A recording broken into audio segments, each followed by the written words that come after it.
Yo, minasan! Mari kita lanjutkan pertarungan di pesawat, di mana Sakamoto hanya mendapatkan pulpen untuk bertahan. Mampukah Sakamoto dan Shin lulus seleksi JCC? Sebelum saya lanjut, siapa tahu ada yang ingin berdonasi, silakan klik link Saweria yang ada di deskripsi ya. Diawali dari Sakamoto yang memencet pulpennya setelah mampu bertahan dari orang yang menyerangnya. Melihat itu, Akira dan yang lainnya sangat terkejut, namun Shin tersenyum bangga pada bosnya. Salah seorang dari mereka lalu mencoba memprovokasi bahwa Sakamoto adalah pengurus ujiannya, sehingga sudah pasti dia memiliki pelurunya. Sontak, beberapa peserta mulai bersiap menyerang Sakamoto. Ketika salah satu pria ingin menembak ke arah Sakamoto dan Akira, Sakamoto dengan sigap melempar pulpennya ke arah bagasi pesawat. Sehingga sebuah koper pun jatuh mengenai pria tersebut. Secara spontan, pria itu lalu menembak ke arah Sakamoto. Namun Sakamoto berhasil menghindar dan menghajar pria itu hingga pingsan. Akira pun mengucapkan terima kasih karena Sakamoto telah menyelamatkannya. Rupanya, pria yang telah memprovokasinya adalah pengurus ujian. Sakamoto pun mendapatkan 3 buah peluru. Akira lalu mengungkapkan jika dirinya tidak percaya melihat serangan dan cara bertarung Sakamoto yang seperti seorang veteran. Sakamoto pun tampak bingung menjelaskannya. Harusnya dia lebih mengontrol dirinya. Dengan wajah kagum, Akira lalu memegang tangan Sakamoto karena dia benar-benar sangat terkesan dengan kemampuan Sakamoto. Sebagai sesama newbie, Akira benar-benar kagum kepada Sakamoto. Hanya dengan melihat Sakamoto, membuat Akira memiliki sebuah keberanian, sehingga dia akan mencoba untuk melakukan yang terbaik. Mendengar itu, Sakamoto pun mengucapkan semoga berhasil sambil memberikan sebuah peluru kepada Akira karena dia tidak butuh 3 peluru. Namun, Akira segera menolaknya sambil mengembalikan peluru tersebut. Akira menjelaskan bahwa ada seorang yang dia kagumi. Jika dia berada di posisi Akira, dia tidak yakin dia akan melakukan hal seperti ini. Mereka memiliki kemiripan, tapi juga memiliki perbedaan. Dia juga hanyalah seorang gadis kecil. Orang tuanya menyarankan agar sebaiknya dia bekerja sebagai housekeeper daripada menjadi pembunuh bayaran. Sakamoto pun memberikan nasihat bahwa Akira tidak akan tahu jika tidak mencobanya. Akira pun mengira bahwa maksud Sakamoto adalah fisik bukanlah segalanya. Yah, meskipun Akira tidak bermaksud untuk menyindir Sakamoto yang gemuk. Sementara itu di ruang kelas bisnis, Mafuyu berhasil mengalahkan Mizuno. Dengan sombong, Mafuyu menyebut jika kemampuan pengajar JCC sangatlah lemah. Mizuno lalu menyebut jika Mafuyu Seba, peserta nomor 4, telah bekerja dengan bagus. Mafuyu kemudian bersiap-siap untuk membunuh Mizuno. Tiba-tiba, Shin segera datang dan menyerang Mafuyu, membuatnya terlempar dan memanggil Shin sebagai paman dan menegurnya untuk tidak ikut campur. Mendengar itu, Shin menjadi kesal karena dipanggil paman padahal umurnya masih 21 tahun. Mafuyu menyebut jika dirinya masih berumur 14 tahun, sedangkan Shin 21 tahun. Jelas Shin lebih tua darinya. Dengan cepat, Mafuyu bersiap menusuk Shin. Untung saja, Shin dengan cepat segera bereaksi dengan melompat ke arah belakang. Namun bahunya terluka akibat terkena sebuah tembakan dari Mafuyu. Shin pun menyadari jika anak tersebut cukup berpengalaman dalam bertarung.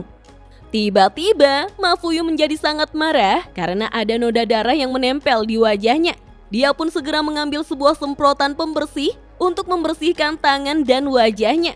Melihat itu, Shin menyebut jika Mafuyu adalah orang bodoh yang maniak dengan kebersihan.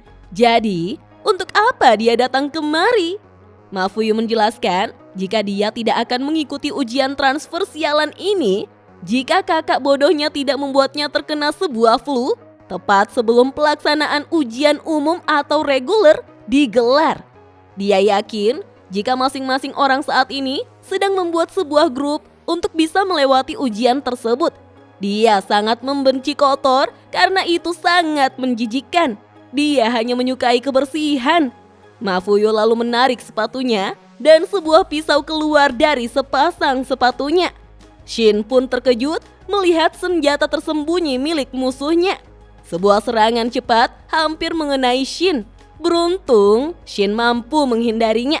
Shin lalu menembak ke arah Mafuyu, namun Mafuyu berhasil menahan peluru tersebut menggunakan pisau di sepatunya. Saat Mafuyu ingin kembali menyerang, Shin segera mengeluarkan kemampuan untuk melihat masa depan. Dia bertekad untuk tidak terus-terusan bergantung kepada Sakamoto. Tiba-tiba, Mafuyu terkejut setelah menerima beberapa kali pukulan Shin. Mafuyu menyadari jika Shin mampu membaca gerakannya. Sambil tersenyum, Shin meminta maaf sebab ada seseorang yang ingin dia kejar. Kilas balik pun diperlihatkan sewaktu Shin berangkat bersama dengan Sakamoto. Saat itu, Shin meminta Sakamoto untuk tidak membantunya dalam mengikuti ujian transfer nanti.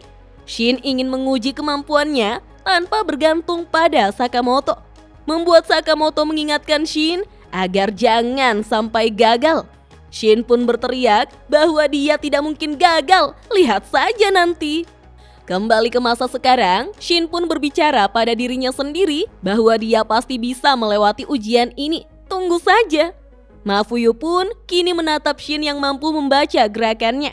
Apa ini sebuah kebetulan? Shin lantas menyuruh Mafuyu untuk cepat melawannya.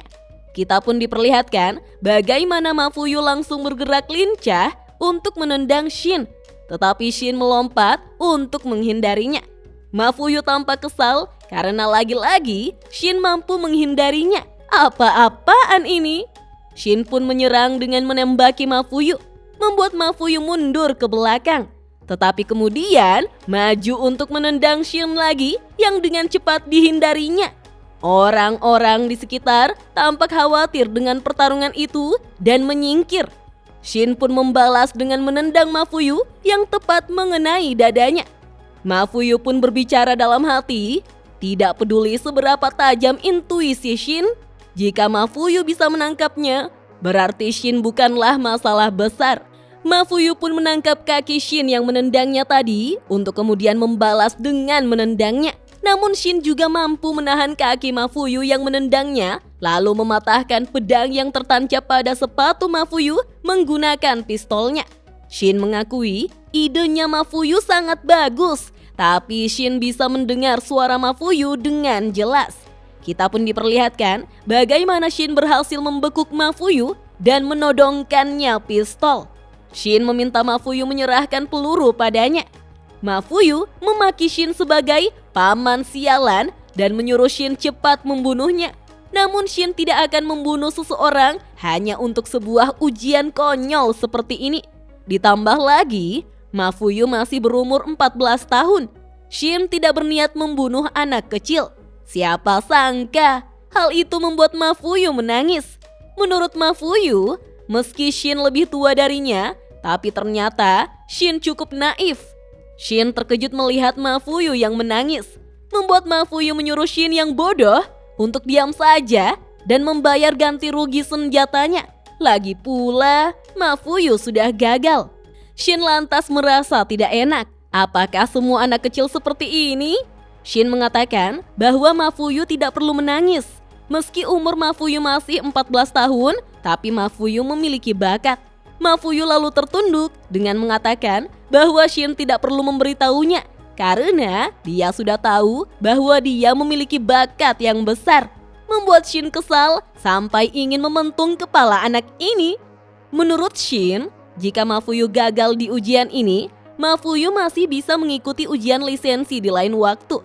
Mafuyu menjawab bahwa dia tidak peduli soal lisensinya. Yang dia inginkan hanyalah bisa masuk ke JCC. Di JCC, Mafuyu akan mencari banyak koneksi agar bisa menjadi anggota order.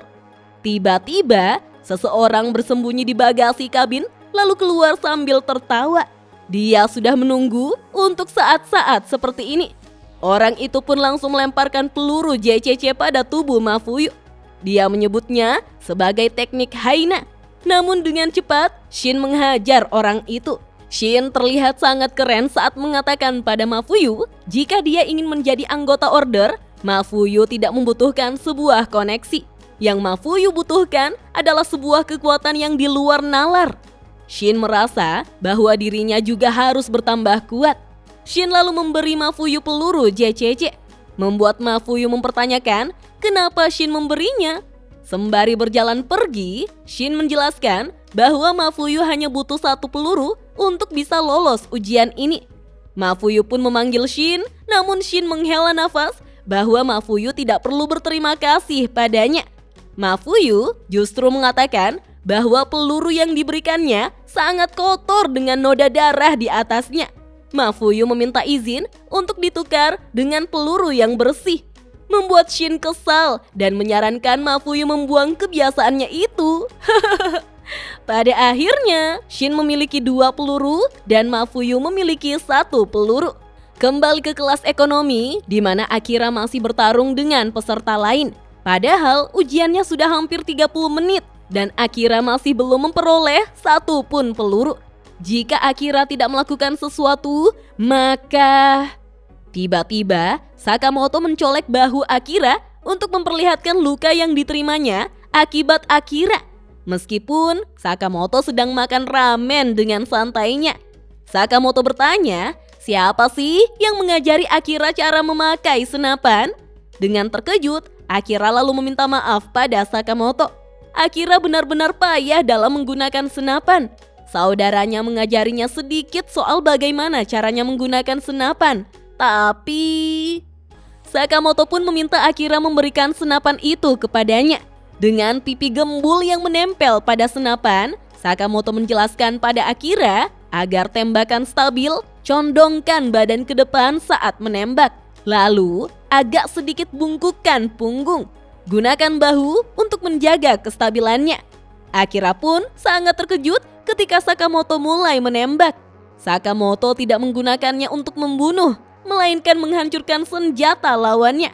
Sakamoto pun mengembalikan senjata api itu sambil menyarankan Akira untuk cukup menggunakan pergelangan tangan di sepanjang handguard saja. Akira dengan heboh memuji Sakamoto yang benar-benar luar biasa. Akira paham sekarang. Sukar dipercaya bahwa Sakamoto juga pemula. Sakamoto pun menceritakan, dulu dia pernah sekali mengajari seorang anak seumuran Akira cara menembak. Dan dia tidak lain adalah Shin. Ketika ada musuh yang mulai mendekat, Akira masih sempat menanyakan nama dari orang yang mengajarinya memakai senapan. Sakamoto memberitahu namanya adalah Taro, sembari menyiapkan pulpennya Minasan. Begitupun Akira yang memperkenalkan diri dan mulai bersiap menggunakan senjatanya.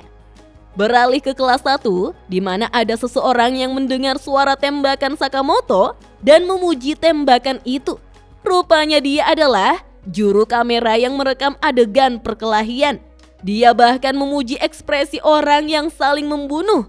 Menurutnya, ini adalah rekaman ujian pembunuh bayaran. Para peserta bertarung dengan gaya mereka masing-masing. Juru kamera itu pun menyemangati agar mereka lebih kuat dan lebih nyata lagi. Mereka harus bisa menggerakkan semangat para penonton.